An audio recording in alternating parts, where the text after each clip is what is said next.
Oh, here we go.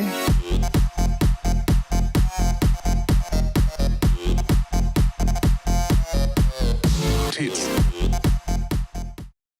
Hi guys! So recently my friends the Honey Badgers came down to Australia to help spread awareness of men's rights issues across the country. They also happened to stop down here in Melbourne and have a few beers, or rather shots of Honey Jack, which I now know gives me heartburn. God, I felt like shit.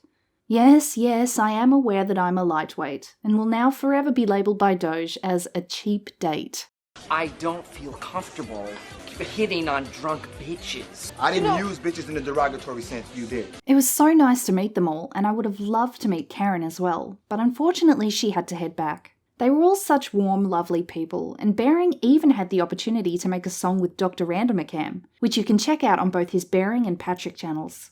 In light of the great press exposure covering the Honey Badgers tour MRA meetups and Cassie J coming down to promote her film The Red Pill, which, by the way, if you haven't seen it yet, I highly recommend you do, came the onslaught of stuck-up lefty libtard journalists determined to falsely promote both the film and MRAs as dangerous misogynist rape apologists. Television shows such as Sunrise and The Project proved what low journalistic tactics they would sink to character assassinate Cassie and shame her film as anti-women. But I'll tell you what, you better do your research or maybe even, actually watch the film before coming at Cassie. This woman with sharp wit, cool, calm politeness, and by the way, totally flawless, glossy hair, left The Project and Sunrise exposed as the shameful hack journalists they are. Let's take a look at 3 key interviews from major networks here in Australia, starting with The Project. Cassie later revealed that the interview was pre-recorded and went for about 15 minutes. She later found out while her and Aussie viewers tuned in that her interview had been cut down and dissected to only portray what the show believed would make her look foolish and highlighted her misguided representation of women's rights, most specifically in terms of domestic violence. Australia is really the only place that we've had protests and petitions and bannings. Cassie explains that the film has been well received in most countries, yet Australia for some reason seems to be a place determined to silence the film. Do you have an understanding as to why those protests are there? And here comes high and mighty Waleed Dickface, gearing up to lead her down a path of shaming tactics. I'm curious what is different about Australia that makes this topic so polarizing. Oh dear, Cassie, you walked right into Dickface's trap. Don't worry guys, she totally shuts them down shortly. Cassie, I think it could be to do with the fact that a couple of years ago our Australian of the Year was a mum who lost her only son at the hands of his father in a domestic violence incident. Who was the main victim though? Wait for it. One woman is killed every week at the hands of domestic violence. It's really on the agenda here in Australia. It's not tolerated. Maybe for inclusivity you should mention the statistics again, but include male victims as well. Just a thought. And we're really trying to move forward and get it on a path where women and men aren't dying. I think that is why your film has hit a nerve. Okay, hold on to your crotches because this is going to be good. And it was his son that passed? But that is interesting because it shows that there are male victims of domestic violence. I load it up. I put my finger on the trigger and they shut the fuck up, okay? Yes! Boom! Go, Cassie, go! Wrecked, motherfuckers! Sorry, that's the lesson you took? That's the lesson you took? Oh, shut up, Waleed, you condescending prick. Yes, that's the lesson we should all take. We need to consider that like women, men are affected by domestic violence too. Is it so wrong to give each gender an equal platform when discussing this? The violence was perpetrated by a man. So we should negate focusing on the young boy as the main victim and solely focus on the woman? Is that it, Waleed? You moron? We have to distinguish between victims and perpetrators. A boy who is being abused by a parental figure, that is a boy that deserves care and compassion and resources. Wonderfully put, Cassie. And it's not surprising that given her sincerity and compassion, there was no further rebuttal. Instead, they very quickly turned the agenda to rape culture. Rape culture. And her failure to speak more on the subject. In fact, they very arrogantly conclude that perhaps she had not even bothered to ask Paul Elam about controversial statements pertaining to the issue. Why didn't you ask him about that? Because, someone who spent years researching and making this film would not even think to ask those questions. Dumbasses. I did ask them about that. As cringeworthy as that interview was, unfortunately, things got a lot worse before they got any better. Her next interview on Sunrise saw the next pack of dickhead journalists try their very best to one-up the project and be the ones to successfully portray her as the vile, hate speech-spreading person she is. Now you thought that last guy Waleed was a condescending knob-knocker. Well, check out the smug face on this bastard. Why did you have to focus on the views of these extreme misogynists of the men's right movement, people like Paul Elam? Why do you highlight men's issues by promoting men who minimise women's issues?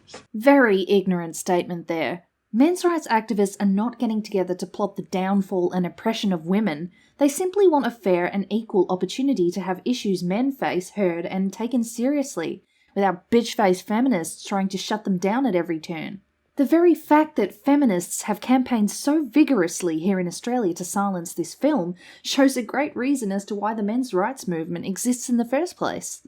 In regards to interviewing prominent men's rights figures, as well as feminists by the way, of course she's going to interview them. How do you make a good documentary without talking to the loudest members of the community that represent the very topic of the film?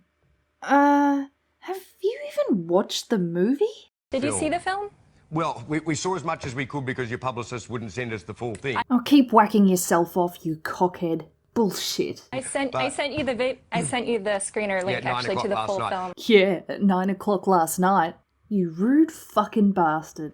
So we watched as much as we could, yeah, but... You could also buy the film on Google Play, Vimeo. No, Cassie, you're wrong. You have no idea where your own film is available. You're just wrong. Sorry, we tried to do that and we couldn't. Be that as it may, it just seems from what I have seen of the film, there's not a lot of questioning of some of their views, that's all. Yes, there is.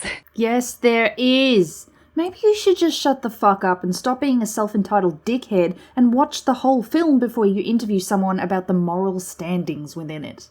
Absolutely. If you've seen the film, you would see the questions that I asked in there. Smug face, cockhead expression again. And it gets worse, guys. Watch his face here when Cassie answers that she is indeed for equality, despite rejecting the feminist label. Can you just explain why you were not after just equality? Because isn't that what feminism is? Just equality? I am for gender equality. I absolutely care about women's issues and girls being empowered. If you would just stop berating her for 5 seconds and let her explain, you'd see that she is for gender equality and why she believes feminism is counterproductive to it. But feminism is an ideology that really wants to keep the blinders on, just looking at women and girls' issues and blaming men for women and girls' problems. And they don't look at male victims, and I think we need to look at male victims if we're talking about gender equality. Exactly. Feminism even blames men for their own issues, blaming it on patriarchy, so it's the fault of men, and it's a way to dismiss men's issues by blaming men for their own problems. I don't think it's inherently blameful, but anyway. Listen to that fucking prick just cut her off mid-sentence. All right, terrific. Thank you. I mean, well worth viewing. Yeah, if you can get on to see it, which we haven't been able to on several occasions. Morons. You've succeeded at portraying yourself as unprofessional bullies and you should be ashamed. Thankfully, Andrew Bolt came in to save face of the Australian media. Bolt is pro-free speech and is notoriously scorned for his refusal to bend to political correctness gone mad. To say one doesn't agree with the film is crazy because you have both points of view there. You could only disagree with what a speaker in it may have said, but this idea that it's suddenly ramming down rapists and bigots down your throat is an absolute joke. He also addresses the last interview where they claimed that they were unable to find somewhere to download and watch the full film, which Cassie is given the chance to refute as a lie. Not a sufficient attempt, in my opinion, at any rate, to watch a film that he then purported to describe to his viewers in ways that were completely at odds with what the film actually is. Given a platform where she is not attacked, Cassie gives the Australian viewers something to think about in regards to censorship and shameful tactics of the media. So I urge people to watch it for themselves, and then you will see through what the fear-mongering tactics in Australian media is. You'll see through it. If we are not afraid to allow those to speak who challenge our beliefs and truly listen unbiasedly, then we gain a better position to challenge the ideas of those we disagree with, or better yet, challenge ideas we hold within ourselves. Tits.